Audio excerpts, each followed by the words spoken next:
الحمدللہ وحدہ لا شریک لہ والصلاۃ والسلام علی من لا نبی بعد۔ جس طرح اونٹ کی قربانی ثابت ہے دلائل شرعیہ سے، گائے کی قربانی ثابت ہے دلائل شرعیہ سے، بھیڑ بکری قربانی ثابت ہے دلائل شرعیہ سے، اسی طرح بھینس کی قربانی بھی ثابت ہے دلائل شرعیہ سے۔ دلیل نمبر 1، الفردوس بمأثور الخطاب، جسے مسند فردوس دیلمی کے نام سے یاد کیا جاتا ہے۔ حضرت علی رضی اللہ تعالیٰ عنہ فرماتے ہیں، رسول اکرم صلی اللہ علیہ وسلم فرمایا، الجاموس تجزی عن سبعۃ فی الاضحیہ، قربانی میں بھینس 7 آدمیوں کی طرف سے کافی ہے۔ تو بھینس کا تذکرہ صاف حدیث مبارک میں موجود ہے کہ اس کو قربانی کے اندر دے سکتے ہیں۔ ایک بھینس 7 آدمیوں کی طرف سے قربانی میں کافی ہے۔ حضرت حسن بصری رحمۃ اللہ علیہ، جن کی وفات سن 110 ہجری میں ہے، مصنف ابن ابی شیبہ میں ہے، وہ فرماتے ہیں، الجاموس بمنزلۃ البقر، جو حکم گائے کا ہے وہی حکم بھینس کا ہے۔ بھینس گائے کے قائم مقام ہے۔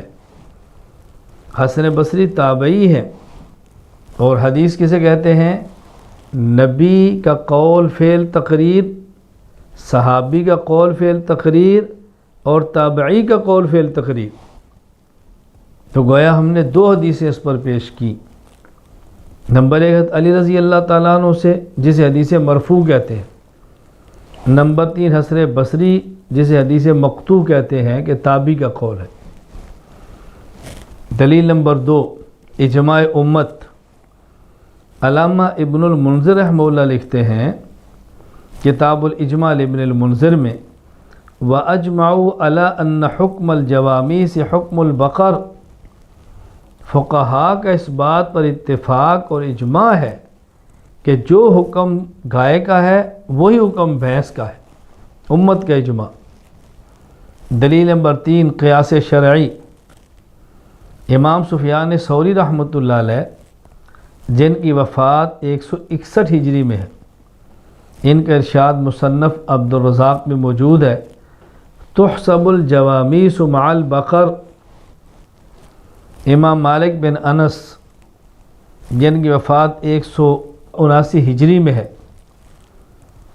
ان کا ارشاد موطا امام مالک میں ہے، انما ہی بقر کلھا، یہ بھینس گائے ہی ہے۔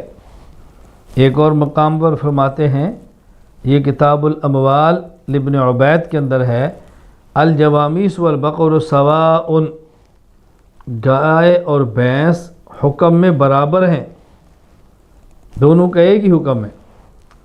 اب یہ قیاس دلیل شرعی ہے۔ سفیان ثوری، امام مالک بن انس یہ فرما رہے ہیں کہ جس طرح گائے کا نصاب اللہ کے نبی نے فرمایا ہے، اتنی گائے ہوں تو زکوٰۃ ہے، بھینس کا نام لے کر زکوٰۃ نہیں بتائی، لیکن جو حکم گائے کی زکوٰۃ کا ہے وہی حکم بھینس کی زکوٰۃ کا ہے۔ تو زکوٰۃ کے مسئلہ میں بھینس کو گائے پر قیاس کیا ہے۔ اسی طرح ہم کہتے ہیں کہ قربانی کے مسئلے میں بھینس کو گائے پر قیاس کیا ہے، جو حکم گائے کا ہے وہی حکم بھینس کا ہے۔ تو قیاس کرتے ہوئے گائے پر بھینس پر زکوٰۃ ہوتی ہے، تو بھینس کو قربانی کے اندر دینا کیوں جائز نہیں ہے؟ دلیل نمبر 4، لغت دیکھیں، الجاموس ضرب من کبار البقر، المنجد میں ہے کہ جو بڑی بڑی گائے ہیں ان کی ایک قسم بھینس بھی ہے، تو جو حکم گائے کا ہے وہی حکم بھینس کا ہے۔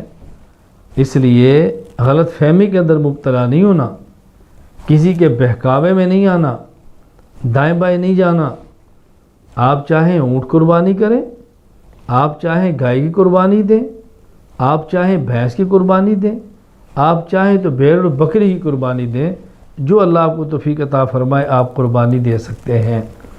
بآخر دعوانا ان الحمد للہ رب العالمین۔